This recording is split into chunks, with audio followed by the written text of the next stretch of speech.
But in what way would you most like to see the global narrative shift from this point? Well, I think that the global narrative shifting has a lot to do with radicals shifting what they see as being the center of radical movement right now. I believe that, especially in the U.S., a lot of the traditions of how we organize is very much influenced by the new left of the 60s. We look to the 60s as, you know, the heyday. And in reality, it actually was a retreat from what was happening before. Before that, there was lots of left and radical organizing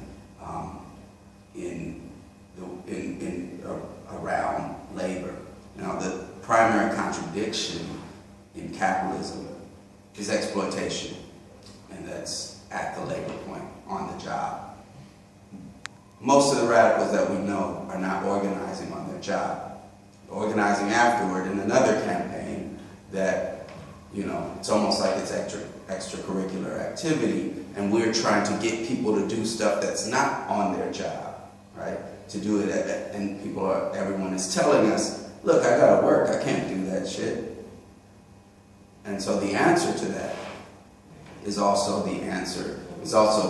what we need to be doing, which is organize, that radicals need to organize the unorganized sectors of the labor force and do it in a radical and militant way, meaning do it openly and outwardly as part of a build-up for a revolutionary movement.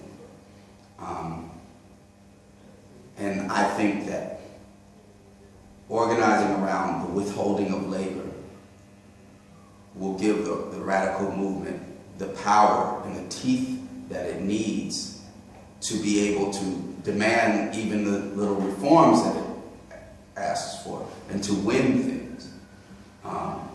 Because right now we are organizing from a place of, you know, we kind of are hoping that we can get enough people to stop doing whatever they're doing from day to day to join our struggle. And part of the reason that, you know, we're having a hard time doing that, and when I'm speaking specifically about my experiences in the United States. Part of the reason we're having a hard time doing that is because we're not involved in the main struggle against capital that people are having, which is their individual struggle to survive. And it's also being involved in that struggle centers the other struggles we're in a narrative of the class struggle. And that's the way that the narrative has to shift. I think in different parts of the world, there's different levels of class consciousness. But a lot of times radicals are involved in things in which we have no power to have leverage. And that's because we're not involved in making a radical militant labor movement. And that's what we need to do. Awesome. But what advice would you give to a young person becoming involved in activism for the first time?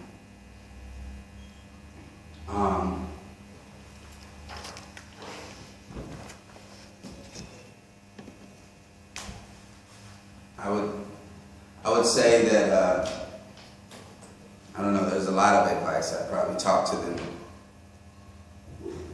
for hours, so I don't know how to answer. Should I just wait till she comes back in because that feels weird too? Okay, so.